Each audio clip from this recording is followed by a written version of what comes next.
ketemu lagi dengan Om Pilu di sini di Belajar Bareng Om Pilu. Di video kali ini kita akan membahas mengenai kriptografi, dasar-dasar kriptografi, apa saja yang ada di dalamnya, bagaimana prinsip kerja kriptografi, dan lain sebagainya. Jadi ini hanya mengenalkan dulu tentang dasar-dasar kriptografi. Mari kita mulai dari pengertiannya terlebih dahulu. Jadi kriptografi pada dasarnya adalah suatu ilmu yang mempelajari teknik-teknik untuk menyembunyikan pesan rahasia dari pihak yang tidak berwenang. Nah, kata kuncinya di sini adalah menyembunyikan pesan rahasia dari orang-orang yang tidak berwenang. Dia memastikan orang-orang yang tidak memiliki kepentingan itu nggak bisa lihat pesan rahasianya. Prinsip dasarnya adalah ketika kita ingin agar pesan hanya dapat dibaca dan dipahami oleh orang-orang yang berhak mengaksesnya saja. Jadi prinsipnya adalah ya pesan itu hanya boleh diakses oleh yang berhak saja. Selain yang berhak maka tidak boleh mengaksesnya. Contoh penerapannya di sini adalah pada saat Perang Dunia Kedua. Di situ contohnya adalah seperti Jerman. Jerman menggunakan alat bernama Enigma, di mana Enigma tersebut berfungsi untuk menyandikan atau melakukan enkripsi terhadap pesan-pesan yang diberikan oleh komandan lapangan ke anak buahnya, sehingga orang-orang yang menyadap radio atau menyadap komunikasi antara Jerman dan anak buahnya itu tidak mengetahui apa yang sudah dibicarakan, karena bagi yang mendengarkan itu hanya pesan-pesan yang tidak bermakna. Karena pada zaman dulu belum ada jaringan aman ya, artinya adalah ketika orang mentransmisikan komunikasi lewat radio maka siapapun bisa mendengarkannya. Maka yang dilakukan Jerman adalah mengenkripsi pesan tersebut sehingga hanya orang-orang yang tertentu saja yang mengetahui pesan rahasia itu. Lalu pengiriman uang secara elektronik, khususnya username dan password ya. Jadi ketika teman-teman menggunakan aplikasi M-Banking, katakanlah begitu, tentu ketika teman-teman memasukkan password gitu ke sistem, password tersebut kan sebenarnya melewati jaringan ya, melewati dari satu komputer ke komputer yang lainnya, ke router dan lain sebagainya. Ketika informasi tersebut melewati jaringan tersebut, username dan password ini tentu dienkripsi. Kenapa harus dienkripsi? Karena kalau nggak dienkripsi, tentu orang yang sengaja menyadap jaringan internet katakanlah, tentu akan sangat mudah melihat username dan password yang melewat. Maka biar nggak mudah dilihat, baiknya password dan username itu dienkripsi. Lalu cryptocurrency, ini yang lagi hot nih, cryptocurrency dan blockchain, itu informasi yang ada di dalamnya itu dienkripsi. Bahkan ada juga menggunakan hashing di sini ya. Lalu menyimpan informasi penting pada database. Nih, Om Pilu yakin banget bagi teman-teman yang sudah pengalaman membuat sistem, pasti akan mengamankan username dan passwordnya dengan enkripsi. Jadi katakanlah hacker berhasil masuk ke sistem, berhasil membuka database, tapi itu akan menyulitkan hacker ketika username dan passwordnya dienkripsi. Jadi ya walaupun dia bisa masuk ke sistem, tapi dia tidak bisa membaca username dan password pengguna yang ada di misalnya seperti itu. Jadi itu penerapannya ya. Jadi ingat kata kuncinya di sini adalah suatu ilmu yang mempelajari teknik untuk menyembunyikan informasi dari orang-orang yang tidak berwenang. Lalu apa ada istilah-istilah dalam kriptografi yang wajib Anda ketahui? Setidaknya ada berapa nih? Ada 5 ya. Ada 5 istilah yang teman-teman wajib ketahui di bidang kriptografi. Pertama adalah plain text. Plain text itu adalah pesan asli yang akan dienkripsi. Jadi plain text ini masih dapat dibaca dengan mudah oleh siapapun. Gitu, itu adalah plain text. Berikutnya adalah ciphertext, bacanya cipher ya. Itu pesan yang sudah berhasil dienkripsi.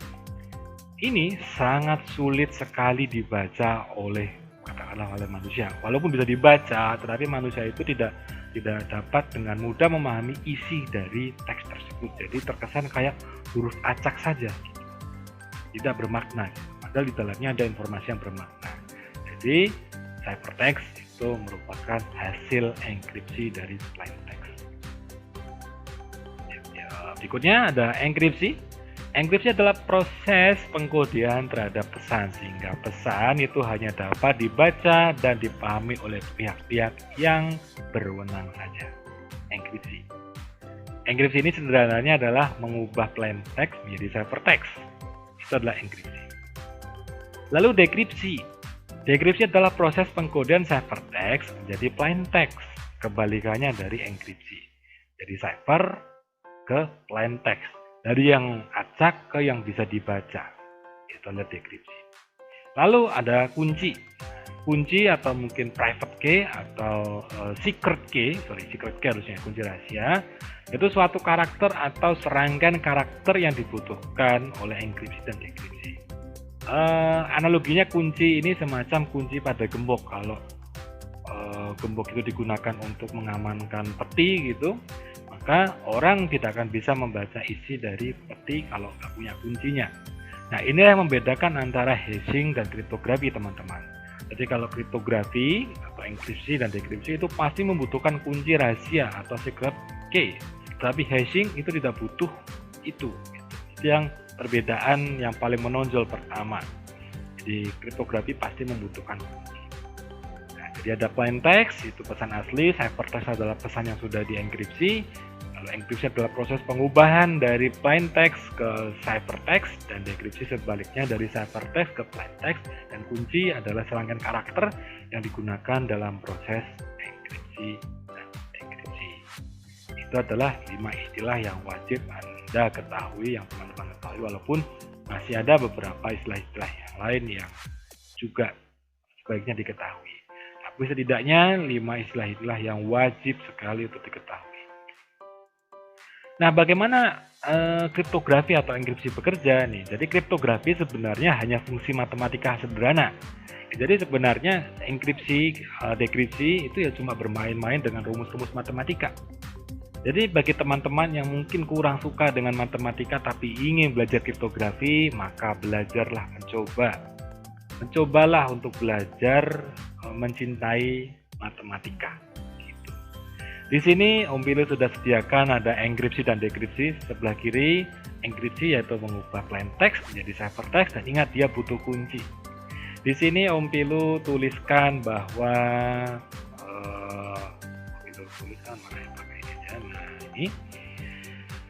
fungsi matematika ya. Yang namanya fungsi berarti ada inputan. Misal di sini ada suatu fungsi, ada plain textnya apa, lalu kuncinya apa, lalu dioperasikan sedemikian rupa di sini sehingga menghasilkan ciphertext. Itu adalah enkripsi. Sedangkan dekripsi itu kan mengubah ciphertext menjadi plain text dengan kunci, dengan suatu kunci. Sehingga jika dianalogikan, dekripsi ini merupakan operasi inverse atau kebalikan dari operasi enkripsi. Misal dalam enkripsi operasi matematikanya penjumlahan, maka dekripsinya adalah pengurangan. Jika enkripsi menggunakan operasi perkalian, maka dekripsinya adalah pembagian. Jadi inversnya, proses kebalikannya.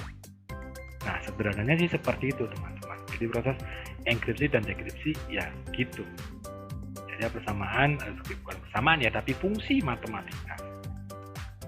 Lanjut lagi di sini dalam penerapannya kriptografi itu ada 2 jenis, teman-teman semua ya, yaitu kriptografi simetris dan kriptografi asimetris. Di sini Om Pilu tunjukin dulu kriptografi simetris, atau bisa juga disebut dengan private key kriptografi. Prinsipnya adalah kriptografi simetris menggunakan satu kunci, baik enkripsi dan dekripsi itu menggunakan kunci yang sama. Ya, itulah mengapa dinamakan simetris. Jadi proses enkripsi yaitu dari plain text ke ciphertext, dan dekripsi ciphertext dan plain text itu menggunakan kunci yang sama, menggunakan serangkaian karakter yang sama. Jadi dua proses ini gunakan kunci yang sama gitu. Contohnya ada Caesar cipher, ada DES, ada Advanced Encryption Standard. Namun masalah dari kriptografi simetris ini adalah bagaimana mendistribusikan kunci rahasia tersebut kepada si penerima pesan. Ya, analoginya ya, misal saya Bambang gitu, Om Pilu katakanlah begitu. Om Pilu ingin menyampaikan pesan kepada Alice, gitu misal. Nah, pesan itu rahasia, gitu. Om Pilu enkripsi lah menggunakan kunci rahasia milik Om Pilu. Lalu Om Pilu kirimkan ke Alice. Nah, kalau Alice ini bisa menerima, masalahnya berikutnya adalah Alice tidak tahu bagaimana cara membukanya, padahal kunci rahasianya ada di Om Pilu. Nah, bagaimana Om Pilu bisa mengirimkan kunci rahasia tersebut ke Alice tanpa harus khawatir ada yang mencegat Om Pilu di jalan dan meminta kunci rahasia? Itu tantangannya. Jadi masalah kriptografi simetris adalah bagaimana mendistribusikan kunci rahasia tersebut. Ya, kalau enkripsinya hanya untuk kebutuhan mengamankan data yang ada di local storage tanpa harus dikirimkan, tentu bukan masalah yang sulit ya. Jadi kriptografi simetris gak masalah. Nah, masalah tersebut itu dijawab dengan kriptografi jenis berikutnya, yaitu kriptografi asimetris atau bisa juga disebut dengan public key kriptografi. Kriptografi asimetris itu menggunakan dua buah kunci, jadi ada sepasang kunci gitu. Public key digunakan untuk melakukan enkripsi dan private key digunakan untuk melakukan dekripsi. Nah, public key ini boleh siapapun orang yang ada di sekitar kita tahu nggak masalah. Tetapi private key atau kunci pribadi itu tidak boleh ada satupun orang yang tahu selain kita. Jadi misal di sini ya, jadi misalkan ada Alice ingin mengirim pesan kepada Bob. Ya, jadi Alice ingin mengirim pesan pada Bob, tapi pesan tersebut rahasia. Maka yang dilakukan Alice adalah akan melakukan enkripsi pesan tersebut menggunakan public key milik Bob. Ketika ngirim, maka Alice akan menggunakan public key milik Bob. Alice tadi tahu dari mana ya? Karena Bob udah ngasih tahu ke siapapun. Siapapun yang mau ngirim pesan ke saya, gunakan public key saya nih. Gitu. Nah, Bob ketika menerima pesan rahasia tersebut, dia akan melakukan dekripsi. Dekripsinya yaitu menggunakan private key ya milik Bob itu sendiri. Nah, private key ini jangan sampai orang tahu. Dan public key dan private key ini tidak bisa saling membongkar informasi. Jadi disinilah letak keamanan dari public key kriptografi. Jadi ini skemanya ya, ini skemanya adalah ketika plain text dari ciphertext atau enkripsi dia menggunakan public key, tetapi ketika dekripsi dia menggunakan private key. Nah, di sini secara matematika lebih rumit ya, proses matematika public key kriptografi lebih rumit, tentu efeknya akan konsumsi performa atau konsumsi resource komputer akan lebih tinggi kalau menggunakan public key kriptografi. Maka seringkali public key kriptografi atau kriptografi asimetris ini digunakan untuk mengenkripsi data-data yang jumlahnya atau ukurannya tidak terlalu besar.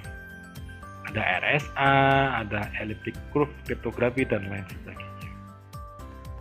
Kalau menimbang-nimbang ya kriptografi simetris sama asimetris, lebih baik mana? Kalau kita ngomongin resource komputer yang digunakan tentu lebih irit yang simetris karena komputasinya lebih sederhana. Sehingga untuk mengenkripsi data yang berukuran besar itu tidak terlalu masalah simetris. Tapi memang tidak aman, kurang aman ya. Jadi kurang aman jika menggunakan simetris karena kalau kuncinya udah ketahuan sama orang ya sudah nggak bisa, harus ganti kunci. Sedangkan asimetris secara matematika lebih berat. Makanya dia menggunakan untuk enkripsi yang datanya berukuran relatif kecil. Tetapi keamanannya lebih baik daripada simetris karena dia menggunakan sepasang kunci atau dua buah kunci yang berbeda. Itu kriptografi asimetris. Jadi lebih baik mana? Ya kadang-kadang keduanya digabungkan. Ketika mau mengenkripsi ukuran yang besar, digunakanlah enkripsi simetris gitu. Nah, kunci rahasia kan harus dikirimkan ke si penerima informasi kan. Nah, mengamankan kunci rahasia simetris ini menggunakan kriptografi asimetris. Jadi kriptografi asimetris ini digunakan untuk mengamankan kunci rahasia simetris. Nah, udah dikirimkan ke penerima. Nah, penerima lalu mendekripsi kunci rahasianya. Kunci rahasia hasil decryption tersebut digunakan untuk mendekripsi yang simetris. Penerapannya biasanya begitu. Ya, sederhananya simetris menggunakan kunci yang sama untuk enkripsi dan dekripsi, asimetris menggunakan kunci yang berbeda untuk enkripsi dan dekripsinya. Nah, mari kita langsung ke kuis. Tadi teman-teman sudah belajar tentang kriptografi, bagaimana prosesnya dan lain sebagainya. Kuis pertama, silahkan bagi teman-teman yang bisa menjawab di kolom komentar, jawab saja. Apa yang dimaksud dengan kunci dalam kriptografi? Apakah kunci adalah pesan yang telah dienkripsi? Atau kunci adalah sebuah atau serangkaian karakter yang dibutuhkan saat melakukan enkripsi dan dekripsi? Atau kunci adalah ciphertext yang berhasil didekripsi? Itu pertanyaan pertama. Silahkan dijawab di kolom komentar. Kuis kedua adalah kriptografi jenis apakah yang menggunakan kunci yang sama untuk enkripsi dan dekripsi? Apakah private key kriptografi atau public key kriptografi? Silakan. Berikutnya, kriptografi jenis apakah yang membutuhkan dua buah kunci? Private key kriptografi atau public key kriptografi? Nah, udah, kuisnya cuma 3 aja dulu sementara. Itu semua ya teman-teman, kita sudah mengenal tentang kriptografi sedikit. Mari kita simpulkan, jadi kriptografi pada prinsipnya adalah untuk melindungi pesan rahasia. Ada beberapa istilah yaitu ciphertext, plaintext, enkripsi, dekripsi, dan kunci. Lalu ada 2 metode enkripsi secara besar, simetris dan asimetris. Itu aja teman-teman untuk sementara ini, sampai ketemu di part berikutnya tentang enkripsi, tentang kriptografi. Tetap semangat belajar, tetap jaga kesehatan, salam IT.